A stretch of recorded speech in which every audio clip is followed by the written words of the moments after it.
मेरे साथ जुड़े रहने के लिए ज्ञान की खिड़की को सब्सक्राइब करें और बेल आइकन को प्रेस करें। Thank you. नमस्कार दोस्तों, कैसे हैं आप लोग। स्वागत है आपका अपनी ज्ञान की खिड़की में। आज ज्ञान की खिड़की में हम बात करने वाले हैं प्रोटोकॉल्स के बारे में। तो आज की वीडियो में हम 3 चीजें डिस्कस करेंगे। सबसे पहले जानेंगे कि प्रोटोकॉल होते क्या है, फिर उसके बाद बात करेंगे इसके यूज के बारे में कि इसका यूज कहाँ होता है, क्यों किया जाता है। इसके बाद लास्ट में हम डिस्कस करेंगे इसके टाइप्स के बारे में। तो आइए बिना किसी देरी के हम अपनी वीडियो की शुरुआत करते हैं। सबसे पहले बात करते हैं प्रोटोकॉल्स के बारे में। तो प्रोटोकॉल क्या होते हैं? कंप्यूटर नेटवर्क में इंफॉर्मेशन के सही तरीके से सेंडिंग और रिसीविंग के लिए कुछ रूल्स बनाए गए। इन रूल्स के ग्रुप को हम क्या बोलते हैं? प्रोटोकॉल बोलते हैं। प्रोटोकॉल के थ्रू यह डिसाइड होता है कि नेटवर्क में डेटा कैसे सेंड होगा, कैसे रिसीव होगा और कैसे ट्रांसमिट होगा। प्रोटोकॉल को डिजिटल लैंग्वेज के नाम से भी जाना जाता है। प्रोटोकॉल के बिना हम नेटवर्क में ना ही एक दूसरे से कम्युनिकेट कर सकते हैं और ना ही डेटा को एक जगह से दूसरी जगह ट्रांसफर कर सकते हैं। किसी भी नेटवर्क से कनेक्ट डिवाइसेस आपस में कैसे कम्युनिकेट करेंगी, उन दोनों के बीच में डेटा किस फॉर्मेट में सेंड होगा और किस तरह ट्रांसमिट होगा, यह सब प्रोटोकॉल के थ्रू ही डिसाइड होता है। इसका एक रियल एग्जांपल ट्रैफिक रूल्स है। हम लोग अपनी ट्रेवलिंग को आसान बनाने के लिए क्या करते हैं? कुछ नियम बनाते हैं, ट्रैफिक रूल्स बनाते हैं। उनसे क्या होता है? जिन्हें फॉलो करके हम अपने समय को भी बचाते हैं और सुरक्षित भी रहते हैं, मतलब सिक्योरिटी मेंटेन करते हैं। उसी प्रकार इंटरनेट में डेटा सिस्टमैटिक तरीके से और सेफली एक जगह से दूसरी जगह ट्रांसफर हो जाए, उसके लिए कुछ नियम बनाए गए, कुछ रूल्स बनाए गए, जिन्हें हम प्रोटोकॉल कहते हैं। ठीक है, तो आई होप कि आपको इस एग्जांपल के थ्रू प्रोटोकॉल समझ में आ गया होगा कि प्रोटोकॉल होता क्या है। अब बात कर लेते हैं इसके यूज की। तो प्रोटोकॉल के क्या क्या यूज होते हैं? सबसे पहला काम ये करता है, प्रोटोकॉल डिसाइड करता है कि दो डिवाइसेस आपस में कैसे कनेक्ट होंगी। नेक्स्ट, प्रोटोकॉल ये भी डिसाइड करता है कि इसका क्या मेथड होगा, डेटा को ट्रांसफर करने के लिए किस तरीके से डेटा को ट्रांसफर किया जाएगा। नेक्स्ट ये है कि जो प्रोटोकॉल होता है वो स्ट्रक्चर और फॉर्मेट को भी डेटा डिसाइड करता है कि डेटा का स्ट्रक्चर कैसा होना चाहिए, कैसा इसका फॉर्मेट होना चाहिए। और साथ ही साथ ये भी इंश्योर करता है कि जो भी डेटा प्रोग्राम्स हैं वो सेम फॉर्मेट में ट्रांसमिट हो। मींस एक ही फॉर्मेट में पूरा का पूरा डेटा एक जगह से दूसरी जगह ट्रांसफर हो। नेक्स्ट हमारा ट्रांसमिशन स्पीड को भी ये मेंटेन करता है। मींस प्रोटोकॉल की हेल्प से ट्रांसमिशन की स्पीड है उसको भी मेंटेन किया जाता है, डिसाइड होती है कि किस स्पीड से डेटा ट्रांसफर होगा।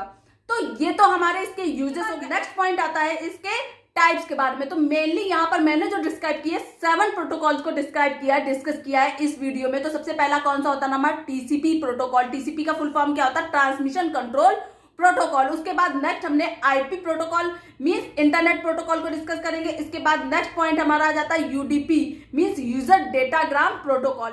इसके बाद नेक्स्ट प्रोटोकॉल है हमारा SMTP/POP3 simple mail transfer protocol /POP means होता पोस्ट ऑफिस प्रोटोकॉल वर्जन 3। इसके बाद नेक्स्ट हमारा प्रोटोकॉल आ जाता IMAP means internet message access protocol.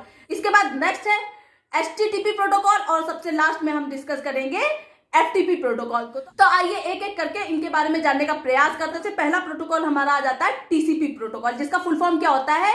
Transmission control protocol. यह क्या करता है? नेटवर्क में डेटा को ट्रांसफर करने के लिए यूज किया जाता है, मींस ट्रांसमिट करने के लिए यूज किया जाता है। यह डेटा को छोटे छोटे पैकेट्स में डिवाइड करके नेटवर्क के थ्रू डेस्टिनेशन एड्रेस पर सेंड करता है।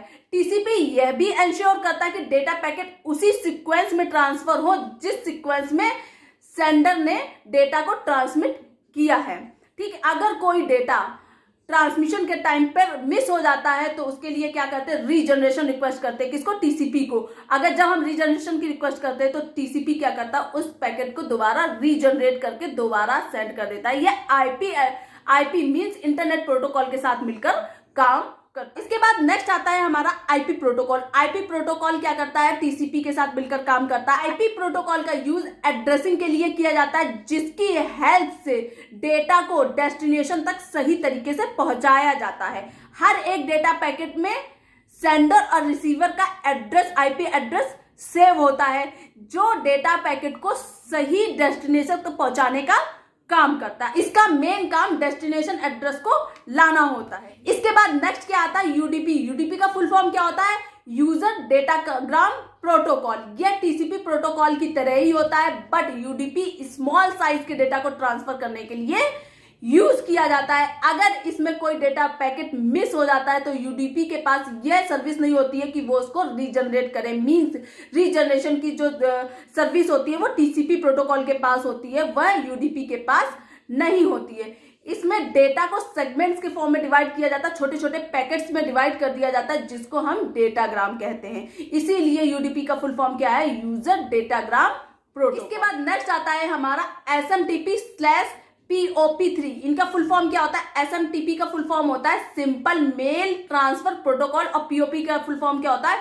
Post office protocol version 3। तो ये दोनों क्या करते हैं? सेम काम करते हैं। जो SMTP होता है वो मेल को सेंड करने के लिए यूज किया जाता है और POP3 किसी भी पर्टिकुलर मेल को रिसीव करने के लिए यूज किया जाता है। इसके बाद नेक्स्ट हमारा आ जाता है IMAP, जिसका फुल फॉर्म क्या होता है? Internet message access protocol. यह प्रोटोकॉल हमारे सारे मेल्स को क्या करता है? स्टोर करके रखता है। जब हम आईडी और पासवर्ड की हेल्प से लॉग इन करते हैं तो यह हमारे मेल को एक्सेस करने में हेल्प करता है।